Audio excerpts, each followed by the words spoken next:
Hi everyone, welcome to the next episode of Up Close with Nirogam. In today's episode, we'll talk about building Nirogam as a bootstrap company and the challenges and opportunities that come with that decision. So, hi Puneet, welcome back. Hey Raghav, how are you? I'm fine. Hope you're ready to dive into some tough questions and share the bootstrap journey of Nirogam. Sure. Great. So, Puneet, Nirogam has never raised any external funds. And why did you guys take that decision? Was it a conscious one? Right from when you set up Nirogam to, at that time, what was the thinking? Was it to go and raise funds a few down the line, or was it right from the start that we'll build it as a bootstrap company? Sure, Raghav. Interestingly, when I started Nirogam back in 2000, I did not even know of this term called bootstrap. I still am not, I still have a very hazy meaning around it. But that was the only way I knew of starting and running a business, that is to, run it with my own funds. And it was only 11 years later when I had moved to Bangalore, which is known as the startup capital of India, that when I started meeting people, they said that, okay, why are you still not invested? They actually used to, some people, when I asked them, when I introduced myself to them, they used to ask me, are you funded? And initially I thought that it meant that, are you well funded in terms of, do you have your own money to keep running it? Right. I s- and I said, yes, I'm funded. And I said, okay, who has funded you? And I said, I have myself funded myself. And they somehow, did not like that. I Okay. said, अरे क्या बकवास कर रहे हो? You are foolish and stupid to run your own company with your own funds. And then I finally found that funded means that you should have some external, you ought to have some external investors. And that is when I found the distinction between some organization which is funded versus someone who's bootstrapped. And then I finally Googled bootstrap, and that is how I found what is bootstrapping. Right. And that must have been quite the introduction, Bangalore is a very different world altogether. So let's go back a bit. So you talked about how you started Nirogam in 2000. So how was that period from 2000 to the like that whole decade of 2000s in terms of, r running the company with your own funds? What were the challenges? What were the opportunities that showed up because of it? Yeah, before I started this, or before we, like we have already discussed, that this happened, the business happened to me, when I chanced upon the opportunity to sell supplements for a lady doctor. Before that, my father used to run his own manufacturing unit in Faridabad. And when we started this, we only asked that doctor to give us 12 bottles of what we intend to sell, right? And we started emailing people who were already interested in that, the diabetic supplement. um, and the funds, the profits that we made from those initial 12 bottles that we sold in May of 2000, that was flowed back in the company to buy more bottles, and that is how we started growing the company. It was a very, my Right. father, I come from a Banya slash, Banijya background, right? So my father, How would you translate Banya or explain that to yes. non-Hindi speakers? So Banya is basically, the Banijya community is the business community, right? So uh, the typically the Gujarati Marwadi communities considered to be the business community of India. While I'm not from Rajasthan, but then the Agarwals, Bansals, Goyals are typically in business, and hence we are called Banyas, Right. right? So my father used to run a business, and that is what he knew of it, to run, keep blowing back the profits, take out something for with which you can sustain your living, and keep blowing profits back into the business and grow from there. So it was always for him, it was always scaling slowly and gradually. The Again, the scale word is something which was not present for me. That also came later in 2011 when I started flying in those startup circles. Right. So for us, Understood. it was taking one day at a time, Okay. plowing back the profits into the business and growing from there. And like you mentioned, that the start was quite a humble one, 12 bottles, and then we sell those, we plow it back. So how did you survive personally, as far as your own? Because I assume that when you just started, the funds wouldn't have been enough to pay everyone, right? So how Yes. did you handle personal finances at that time? And back in 2000, the first month I made 6,000 rupees, and there was no cost as such in terms of employees, because me and my dad used to have a small we used to have a basement in our house, which we still have, but then we used that basement as an office, and uh, when we sold 12 bottles, were probably 12 orders. So we packed those ourselves in. Then we used the postal service to dispatch those orders. And this continued for about a year, after which we had an assistant which used to, pack the orders. So we kept the costs very low. I used to go to Delhi to procure the material every fortnight. So those were two um, car trips. I remember the place where I used to pick up these goods was in Vasant Vihar. So it was like a movie trip for me, because the Priya cinemas used to be there. So I used to double it as that, I will go there, watch movie and come back. Right. So the costs were very low, and we kept it like that. Understandable. And Yeah. and and when was the time that you started seeing some growth? Like you said, started with 12 bottles. Like how long did it take to get on a sustainable footing? So, so 12 bottles roughly gave us about 6,000 rupees of profit in those days. Right. 500 rupees a profit, 500 rupees a bottle was the approximate money that we made.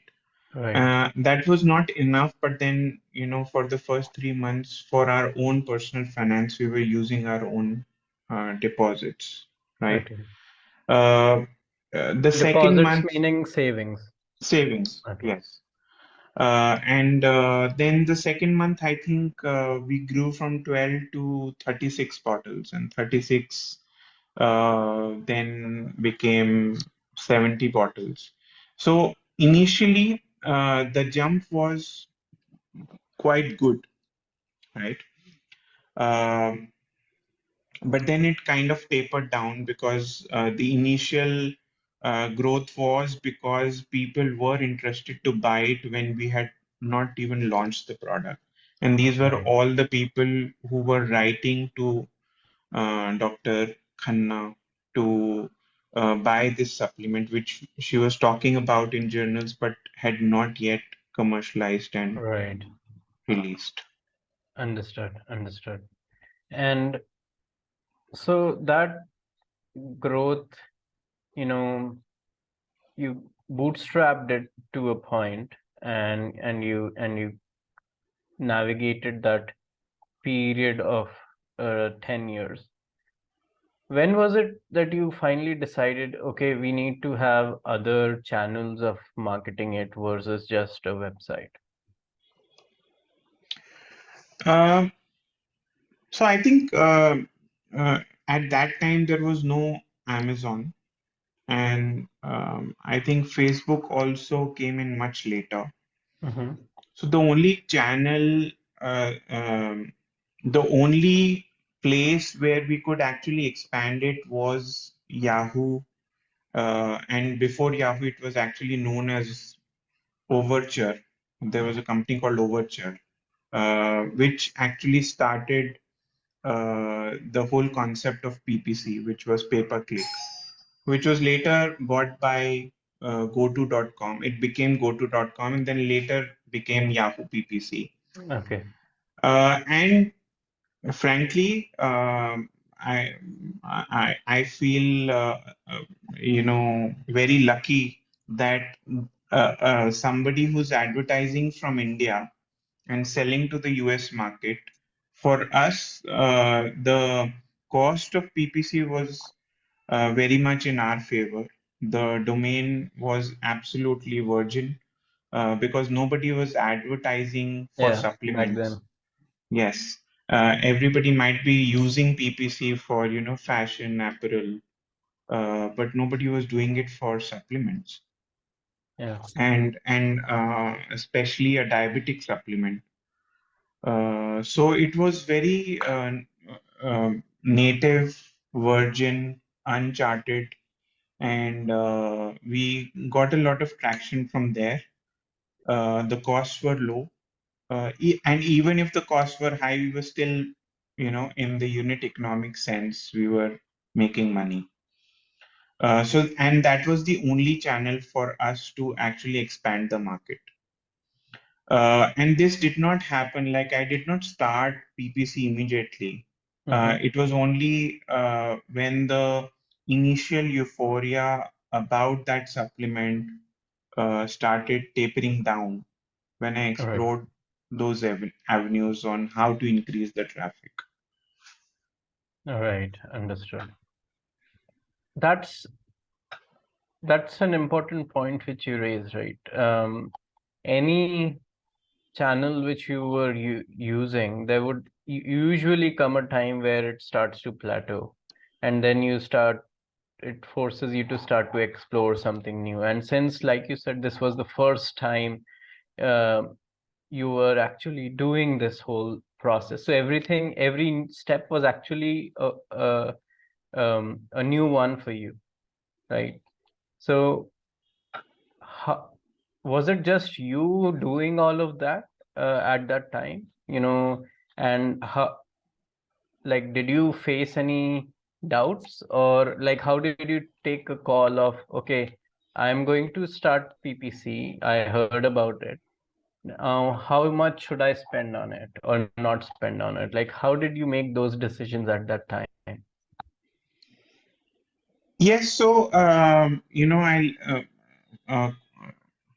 many years later I read that book called The Power of Broke. So, Right. because we were broke at that time and we started the business from grounds up, and it was only me and my dad.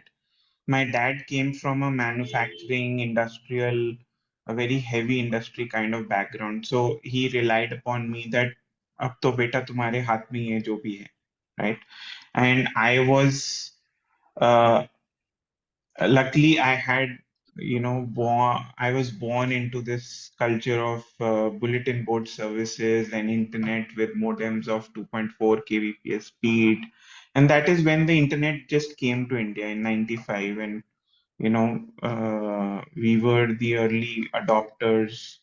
And so I was doing all this by myself, exploring various places. And I was not hesitant to experiment because I had nothing to lose.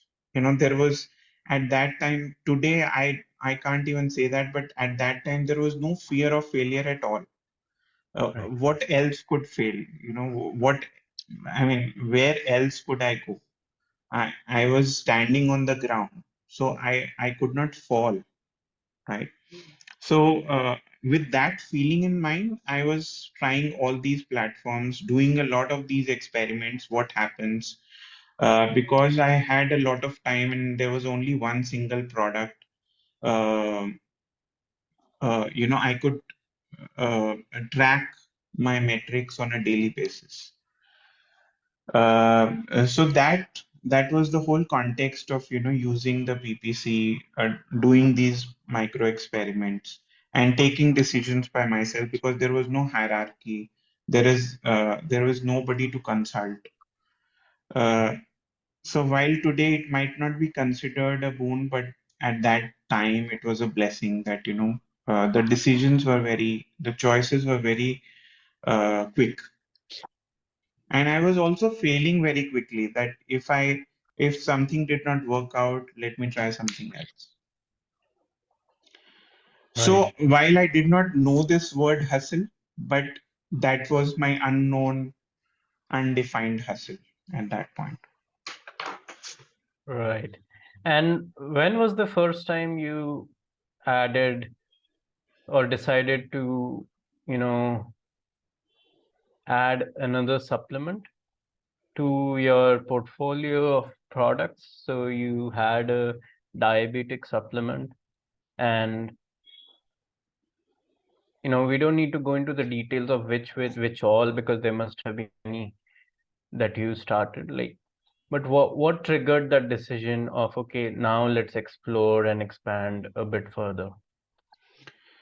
Yeah, so it was again not not something that I intentionally did, but then the diabetic supplement that we were doing, it was the inventor of that supplement was in talks with a big pharma giant.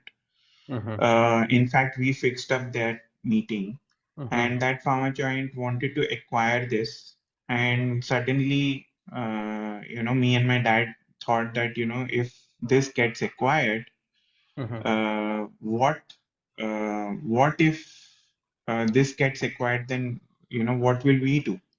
Suddenly Right. the business comes back to ground zero, right? Understood. So at that time we started scarring. So we were clear that we are bringing folklore medicine, or folklore um, remedies to the mainstream, where people get access to it and use are able to use it, right? You're right.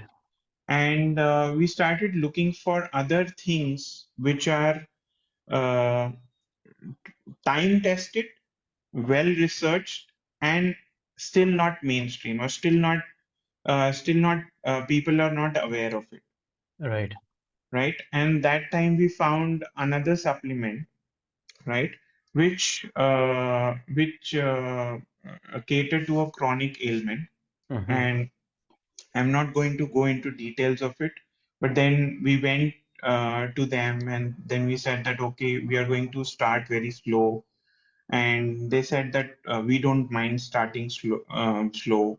And again, we procured only 12 bottles of that supplement and to test out on what Right. happens. And then that was also very organic growth, that we started mailing our list, and after the list got to know about it and there were initial sales, we used that money to plow and test into the using some PPC. We threw some money at PPC, and then those profits were used to create a microsite and Right, then use that microsite to actually grow from there. right. And since then, has it been a constant upward trajectory, or have there been some downs as well?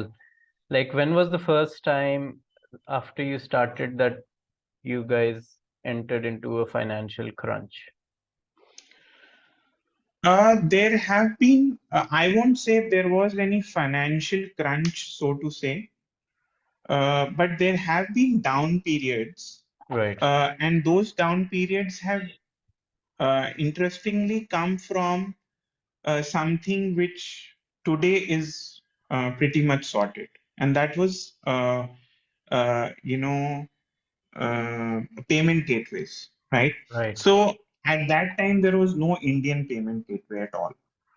So we used to use a Delaware company called CC Now. I don't know if it still exists, but I used to pay.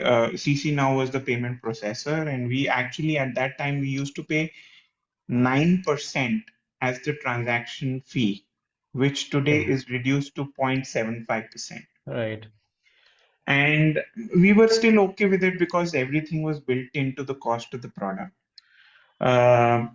And many times, these payment gateways used to have a downtime. okay, And those downtimes of 2, 3 days were actually when our sales dipped. And because we relied everything, like our, literally our survival was dependent on the website sales. These downtimes, or sometimes the payment gateways used to uh, find some fraud alert, like if right, somebody genuine from Africa or one of these right. Places an order, they just used to flag it. flag the order, and then they say that at that time it was very nascent technology, like all these electronic payment system. So they say that once your order is flagged, then your whole account is flagged, and hence we will not allow you to entertain transactions on your website. Oh, wow. Right. So suddenly, for somebody who's placing a genuine order, not only their order does not get fulfilled, but our business is completely down to zero, Right, and for something that is out of your control, right? out of my You can't control. control who's placing an order on your website. Yes, right. So those were. I remember, I got married in 2004, Mhm. and we were on a honeymoon. And there was a time when I had to take a cruise in Singapore, and I was on a cruise with no signal. At that time, there was no, I couldn't use the internet. And I had trained one of our staff members, and my father, of course, knew how to take the orders and fulfill them. And he called me and said that, आज तो बेटा order ही नहीं आए. And suddenly I realized that I paid 300 rupees a minute at that time on the cruise to access the internet, and to find out that the payment gateway has flagged our account. And I had to write I wrote an email to them on what has really happened. So those things used to happen. And this has happened, I think, thrice in my whole business of 23 years. And those 5, 6 days of, exchanging emails back and forth and getting our account back into action was our downtime. Otherwise, I don't think we've suffered major financial issues. All this Right. while, till recently, in 2021, when we actually had some bit of When COVID down. hit. Yes. Yeah. And how let's jump forward. So suddenly this thing happened, the country shut down, the world shut down essentially. And here is a business which is completely online and D2C. and majority of customers are international, right? So how did you navigate that phase? Especially being a company, all profits are dependent on the orders coming in, and that money then is used to run the company, right? And suddenly those orders dry up, and we don't know for how long. So how was that? Like, when you heard the announcement that we are shutting down, when the PM announced that, everything is closing, like, how did you process that? Yeah, for us, is it was a completely different problem, Raghav. The Right. problem was not that the orders have dried up.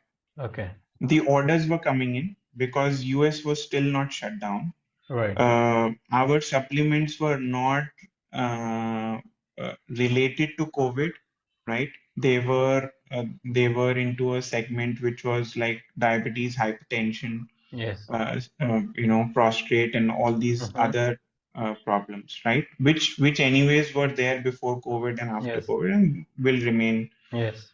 uh, there, right? So the orders were coming in, but Okay. the real problem happened at the logistics and supply side of it, Yeah. right? My supplier is not able to supply the product, and my freight forwarder They or the can't pick it logistic, up. they can't pick it up, and they say that and even when we were the essentials, we came into the essentials category, Right. the forwarder is not able to come to my door To just pick it up because to pick everything it is up closed. because everything else is closed, and we Yeah. have to navigate between states, that if they are coming from Delhi, entering Haryana,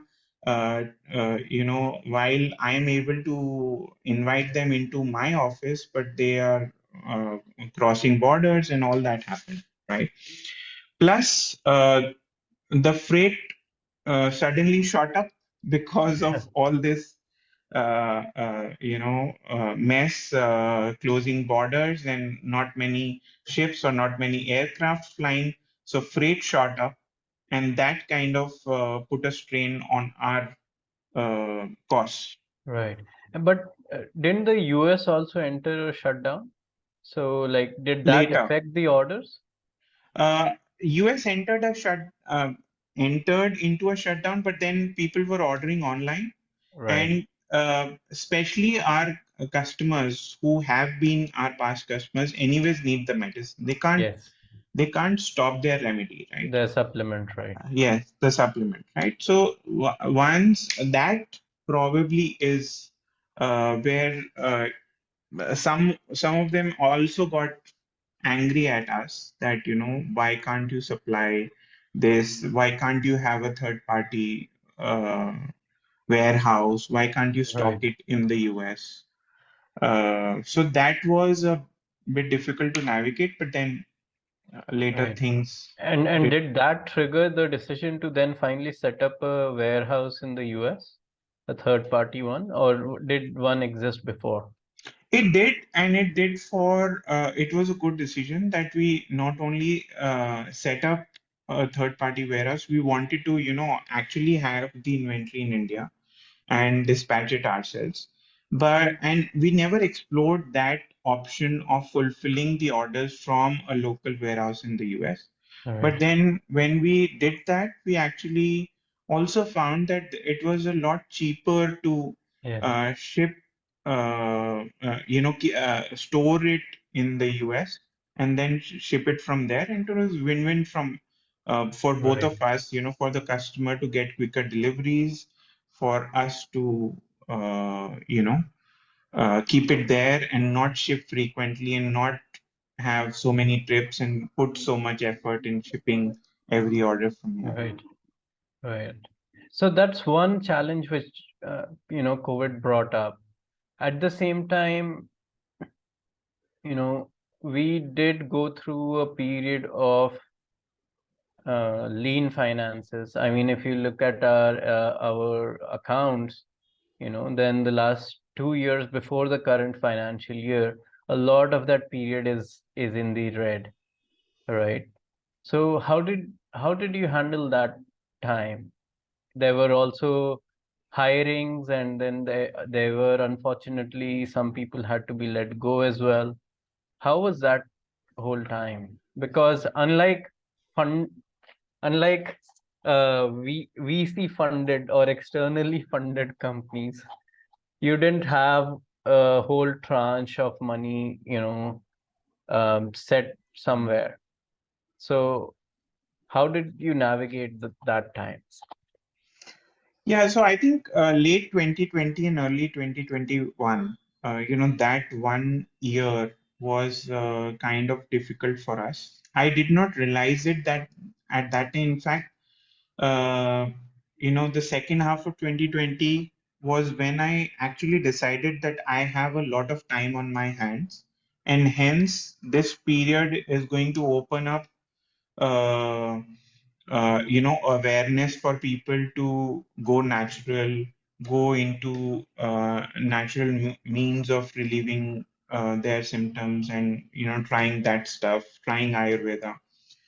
And uh, I'm still positive about it, but then I was gung ho about hiring people because I had time to hire, right? And take a chance on how can we increase our sales. Right. So I overhired, I would say, over recruited, went into a aggressive expansion mode in terms of having more people, opening up more,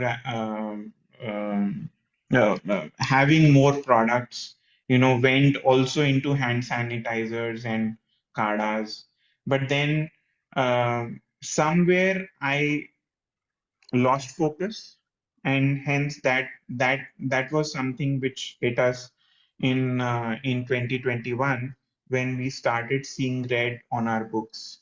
And that is when we started uh, uh, fixing what had gone wrong, right? So in the effort to increase sales and expand our frontiers, we kind of went a little overboard, and then we had to retract back, but which was a good learning. Uh, some of it also came from if you suddenly see everybody in a lockdown, everybody started launching products which were, Right. take this oil, take that kada, take Immunity this, boosters. take this immunity booster. So we said that, how can an old company not participate in that, uh, I don't know, gold rush or not, Wave. but Yeah. wave, right? So it was a lure to enter and participate in that wave. Uh, Played out for us in a different way, but then we learn a lot that why don't you stick to what you are good at, good what do you say, good at doing. And we've come back a lot, come back to a place where what we are good at doing is marketing supplements which are lesser known for lesser known ailments. Right. So looking back, Puneet, at the last 23 years of what you now know is bootstrapping a business and bootstrapping a company.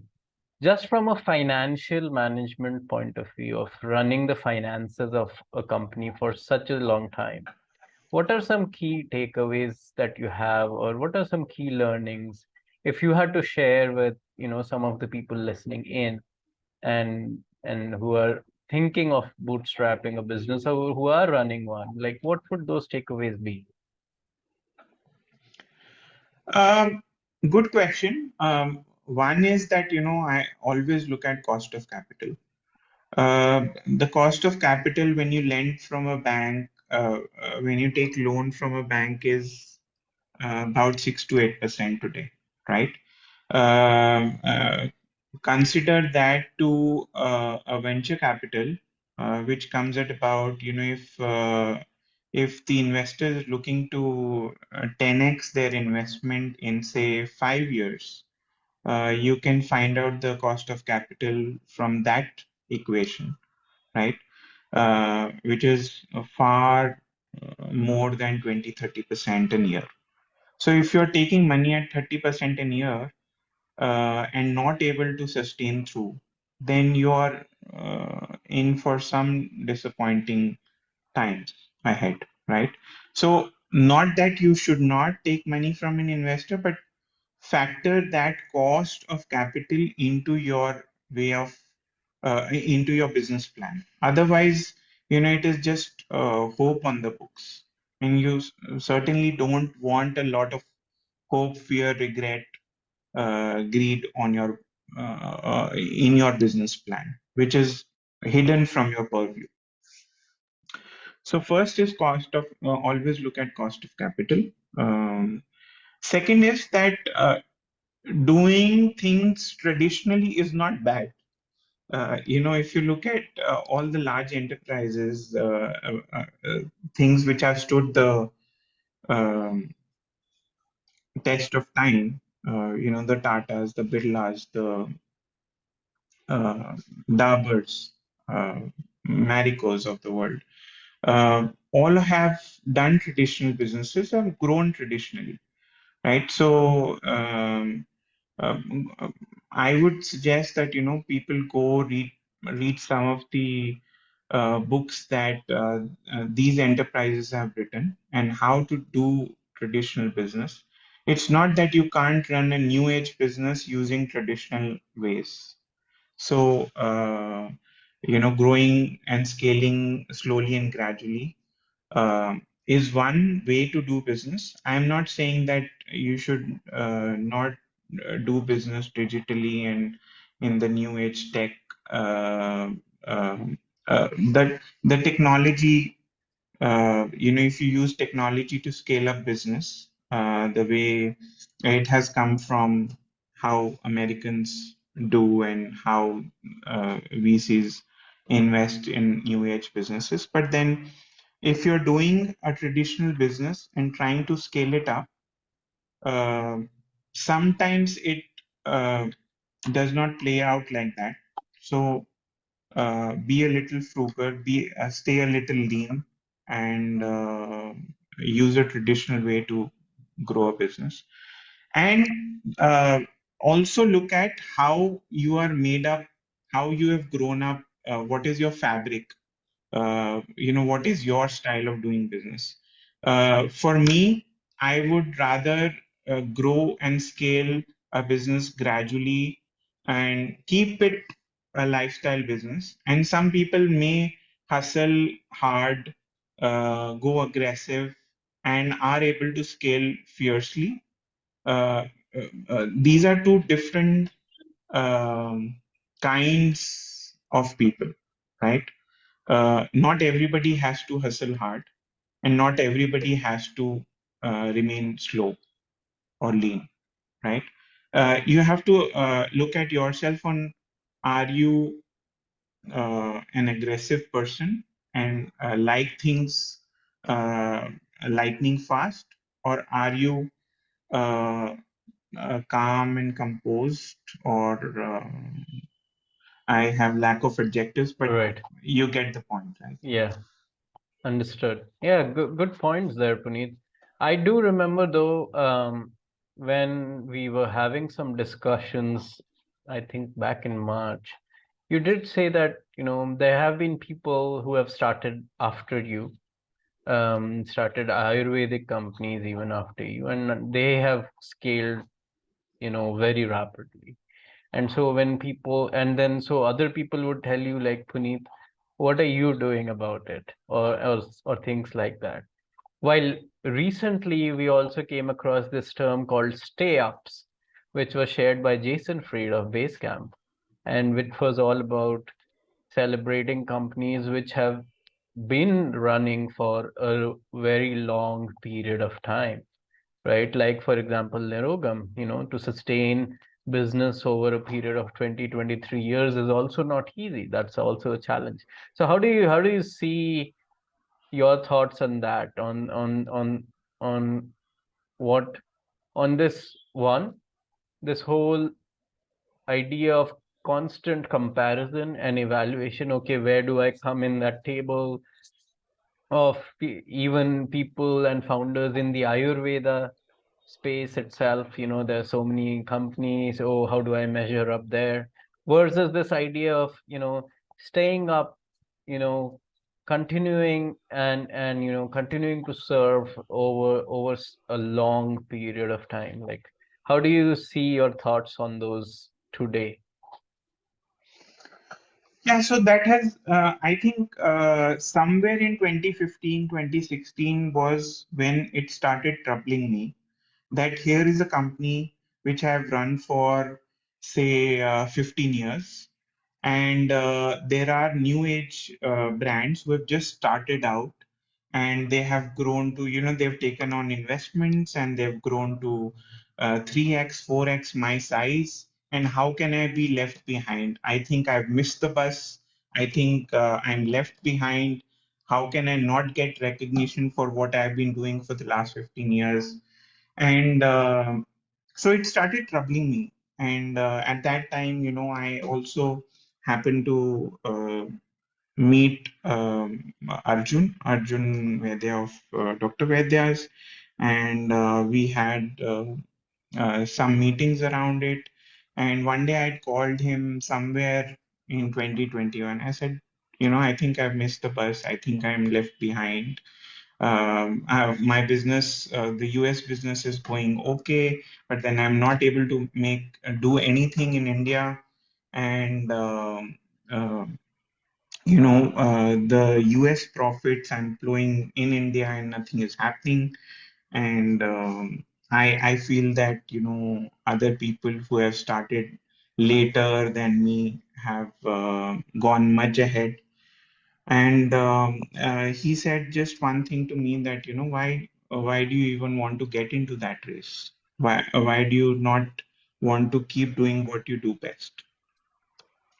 And that kind of uh, made it very clear for me, and it was kind of restoring peace in myself that the bus that I'm trying to catch is actually conjured by me myself, right?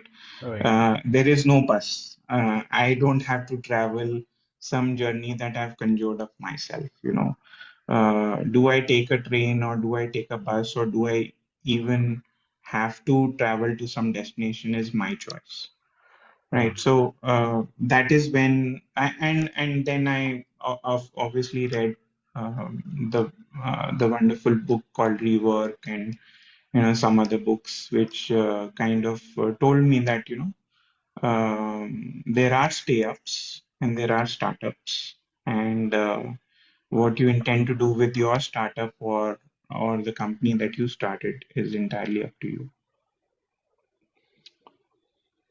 Great. So I think we have overshot our time limit for today. Right. But it was a great discussion, Puneet. Thank you for being honest and sharing some of your doubts and challenges which you faced. And running a bootstrap company for 23 years is no mean feat. In fact, if we actually look at it, how many companies do actually survive, even past their fifth year, then a lot that number is quite low.